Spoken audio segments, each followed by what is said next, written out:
বাঙালির কাছে ন্যাড়া পোড়ার অনুষ্ঠানটি হলো অন্যান্য জাতির কাছে হোলিকা দমন। হোলি ও দোল নিয়ে নানা মতভেদ থাকলেও দোলের আগের দিন রাতে সব জায়গায় এই হোলিকা দহন পালিত হয়। শুধু কোথাও বলে চাচর পোড়া, কোথাও আবার ন্যাড়া পোড়া, আবার কোথাও হোলিকা দহন নামে পরিচিত। তবে এই উৎসবের পিছনে আধ্যাত্মিক ও পৌরাণিক গুরুত্ব রয়েছে বৈকি। হোলিকা দহনের পৌরাণিক কাহিনী না জানা থাকলে জেনে নিন এই ভিডিওর মাধ্যমে। দোলের আগে খড়কুটো শুকনো কলার পাতা কাঠ ঘুঁটে দিয়ে ন্যাড়া পোড়ার অনুষ্ঠান পালিত হয়। আজ আমাদের ন্যাড়া পোড়া, কাল আমাদের দোল। পূর্ণিমাতে চাঁদ উঠেছে, বলো হরি বল।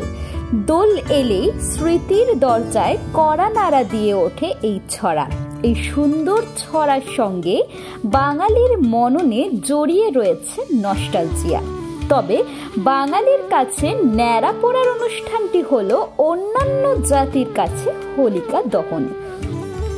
পুরাণ কাহিনী অনুযায়ী রাক্ষস রাজা হিরণ্যকশিপ তার প্রজাদের পুজো পাঠ করা বন্ধ করে দেন। প্রজারা কোনো রকম পুজো করতে পারত না। অমরত্ব লাভের জন্য রাক্ষস রাজা ব্রহ্মার তপস্যা শুরু করেন। তার তপস্যায় খুশি হয়ে ব্রহ্মা তাকে 5টি বর দেন। 1, কোনো মানুষ বা কোনো প্রাণী তাকে বধ করতে পারবে না। ঘরের ভিতর বা ঘরের বাইরে তার মৃত্যু হবে না। দিনে বা রাতে তার মৃত্যু হবে না। কোনো অস্ত্রের দ্বারাও তার মৃত্যু হবে না। জল, স্থান ও শূন্যেও তার মৃত্যু হবে না। দিন হিরণ্যকশিপের অত্যাচার বাড়তেই থাকে। একদিন সে সিদ্ধান্ত নিল প্রহ্লাদকে সে হত্যা করবে। এক্ষেত্রে হিরণ্যকশিপু তার বোন হোলিকার সাহায্য নেন। হোলিকা ব্রহ্মার কাছ থেকে একটি শাল পেয়েছিলেন, যেটা তাকে সব সময় রক্ষা করবে।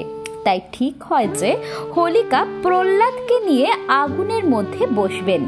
শাল থাকায় হোলিকার কিচ্ছু হবে না, তবে প্রহ্লাদ পুড়ে ছাই হয়ে যাবে।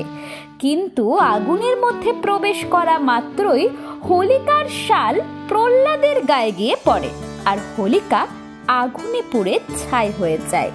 আর প্রহ্লাদের কিন্তু কিচ্ছু হয় না, সে সুরক্ষিত থাকে। এখান থেকে শুরু হয় হোলিকা দহন। যদিও হোলিকা দহনের আরও একটি তাৎপর্য রয়েছে। হোলিকা দহন হলো অশুভ শক্তির বিনাশ। ন্যাড়া পোড়ার অর্থ কিন্তু একই। ন্যাড়া পোড়া হলো মন্দের ওপর ভালোর বা জয়ের প্রতীক। তাই তো দোলের আগের দিন ফাল্গুন মাসের পূর্ণিমার সন্ধ্যায় হোলিকা দহন বা ন্যাড়া পোড়ানো হয়। এতে অশুভ শক্তির ছায়া জীবনের ওপর পড়ে না। তাহলে কেমন লাগলো আজকের এই ভিডিওটি ভালো লেগে থাকলে লাইক, কমেন্ট, শেয়ার। আর আপনি যদি আমার চ্যানেলে নতুন হয়ে থাকেন তাহলে চ্যানেলটিকে সাবস্ক্রাইব করে পাশে থাকা বেল আইকনটি প্রেস করতে একদম ভুলবেন না, এমন সব ভিডিও সবার আগে শোনার জন্য। তাহলে শোনা হচ্ছে পরের ভিডিওতে।